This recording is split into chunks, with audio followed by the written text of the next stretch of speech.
Ngayon, inulunsad na po natin yung YAKAP program. YAKAP, by the way, stands for Yaman ng Kalusugan program. Ito po ay kasama sa promotive and preventive na aspect na hinihingi po ng Universal Healthcare Program.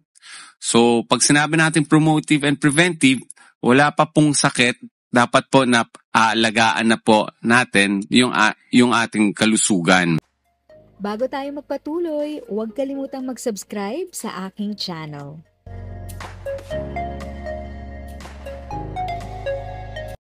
Thank you sa pag-click ng aking video. Good day po sa lahat ng mga nanonood. Sa mga bagong viewers at napadaan lang, by the way, I'm Tita Eda. Welcome to my channel.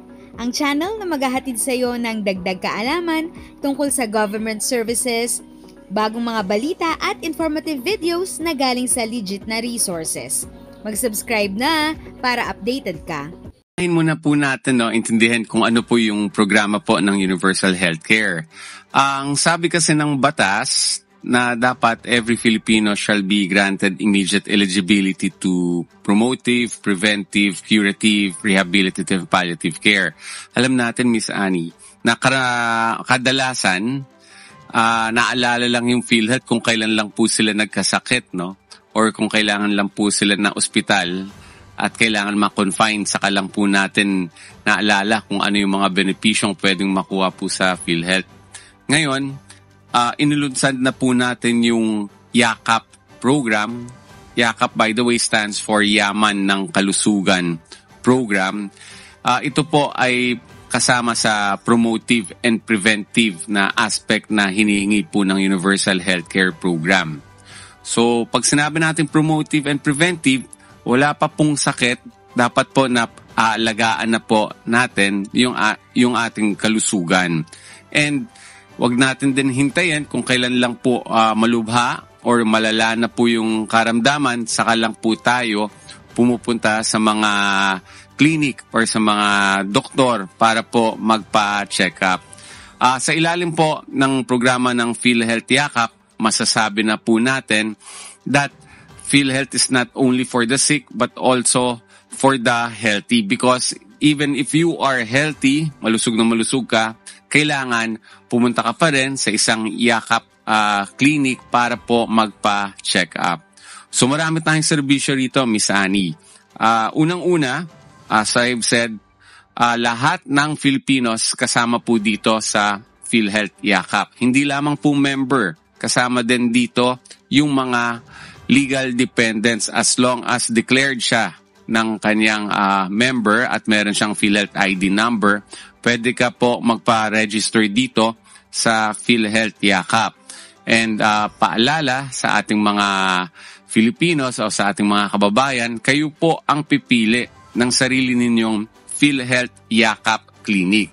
Okay? So for practical reasons, at alam naman po natin na primary healthcare service yung PhilHealth YAKAP, so ang pipiliin nyo po dapat na PhilHealth YAKAP Clinic, yung pinaka malapit or yung accessible and always available on the part po ng ating mga YAKAP beneficiaries. So ano po yung mga benepisyo na makukuha sa YAKAP? Of course, as I've said, may sakit or malusog, dapat nagpapacheck up kayo para po pupunta kayo sa YAKAP Clinic para makuha yung inyong health profile, no? Ito yung medical history taking, alamin po kung ano yung lahi, no, ng inyong pamilya ng mga sakit. At in other words, ito yung kikilalanin po ng YAKAP Clinic, yung isang YAKAP beneficiary. So ang tawag din natin dito yung first patient encounter, or ito yung initial episode of care na binibigay po ng isang YAKAP Clinic sa kanyang YAKAP beneficiary. Okay, so meron po tayong doktor doon, so kasama rin po doon yung consultations and case management. Kasama rin po yung provision of preventive health services. And kung nakita naman ni doktor na hindi na siya pang preventive care, pang curative na siya, pwede rin siya i-refer sa mga accredited hospitals po natin for higher level of care. Subalit kung upon assessment ni doctor, nakita naman niya na malusog yung isang member, well and good, Yun po talaga yung gusto natin, at least mananatili at mamonitor po natin, no, yung status ng health ng ating mga yakap beneficiaries. Okay. Ganito, Miss Annie, halimbawa naman, nakita upon assessment and ng isang doktor, ng yakap doktor, at kailangan niya magpa-lab test kasi may mga simptomas siguro siya na high blood siya or diabetic siya. Kasama rin sa yakap clinic services yung mga outpatient laboratory and diagnostic test po, no? So halimbawa, sabi ni doctor, kailangan mo ng magpa-HbA1c test. Kasama po yan sa yakap. Meron din pong chest x-rays, fetal microscopy, ECG, urinalysis. Pap smear is also part po. Fecalysis, fecal occult blood. And lipid profile, fasting blood sugar, kasama rin po. And creatinine. So yan po, kasama po yan sa mga laboratory tests na pwede nyo pong ma-avail sa PhilHealth Yakap. Pero tandaan natin na ito ay depende po kay yakap physician. So kung ano lang po na laboratory test ang kinakailangan, yun lang po yung pwedeng makuha ng ating mga yakap beneficiaries. And maliban doon, nadagdagan na rin siya ng cancer screening test. So halimbawa po, magpapa-cancer screening test. So ano yung mga cancer screening test natin na kasama rito? Mammogram, liver, breast ultrasound. Kasama rin po yung low-dose CT scan, alpha-fetoprotein, and colonoscopy po. So all of those ay kasama rin po sa PhilHealth Yakap program. But tandaan natin, ito ay manggagaling po upon request ng isang yakap physician. Okay? So yung cancer screening test request form, ito ay manggagaling o magmumula po sa yakap physician. And pagdala mo na yung cancer screening test request form, that would be the time that you will go to our accredited cancer screening test facilities. Okay. Sir Mon, yung diniscuss sa while ago ni Sir Mon, mga kasambahay, is the scope of the services na binibigay po ng yakap. So, habang pinakikinggan ko yung explanation mo, parang yakap's primary objective revolves doon sa disease prevention. Kasi sinasabi na hindi ka lang pupunta sa yakap dahil may sakit ka na. Even healthy people can go there for check-up, para ma-check up. Now, let's proceed to the requirements. Para pumunta, ulitin natin, lahat kayo pwedeng pumunta. Okay. Pero, bago mo umavail ito, you need registration. Saan sila pupunta para magpa-register? Okay.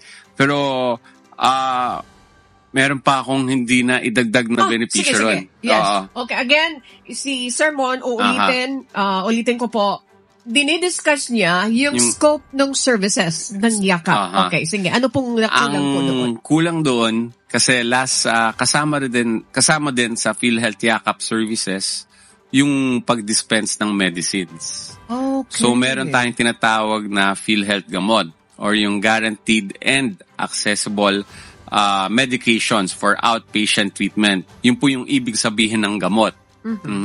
So, meron po tayo presently 21 medicines na covered po dito sa PhilHealth Yakap. So, to name a few, kasama po dyan yung anti-diabetics, anti-thrombotics. So, those are the medicines. Or in other words, yung pang maintenance medicines po natin. Okay. And ang kagandahan dito, noong last August, we have launched na rin po, no? Yung PhilHealth Gamot, nadagdagan pa yung 21 medicines, naging 54 medicines. Plus 54. So, that's a total of 75 medicines. And, pero itong 54 medicines, we have initially implemented it here dito muna sa National Capital Region and sa Rizal Province. And meron tayong mga accredited na PhilHealth Gamot providers wherein dun po pupunta yung ating mga yakap beneficiaries para po maka-avail ng PhilHealth Gamot. Subalit, yung prescription slip, of course, kasi depende kay doctor kung which medicine ang ibibigay sa'yo, that would emanate from the Yakap Clinic. You can, hindi po kayo pwedeng dumaan kay private doctor ninyo. At yun na magbibigay Hindi po ganon. Dapat dumaan lahat sa Yakap facility. Okay. So yung controlling factor nasa Yakap Clinic through the Yakap doctor. Okay. So meaning to say, lahat ng transaksyon ay magagaling sa Yakap. Kailangan mong magpa-check up, Yakap din. Kailangan mong bumili ng gamot, Yakap din. Kailangan mo ng laboratory, Yakap din. Yakap doctor. Yes. Tama po. If sa tingin mo, natulungan ka ng video ko na ito, nakasave ka sa oras mo, you can click yung thanks button at any amount ay malaking help sa pag-grow ng channel ko. Yun lang po muna ang aking update. Sana ay nakatulong na dagdag kaalaman ang aking shinare today. Ang goal ng aking channel ay mag-create ng awareness. Kung ganitong mga topic ang gusto mo, panoorin mo ang mga videos ko na ito.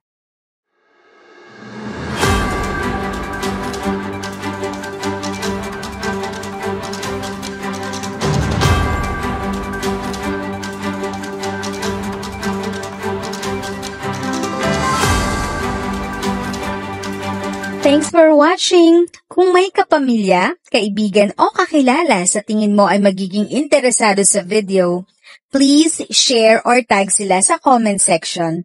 At syempre, if nagustuhan mo ang video, i-like mo na ito at subscribe ka na din. As always, feel free to write your questions, comments, and opinions respectfully. And continue to be a blessing and stay safe!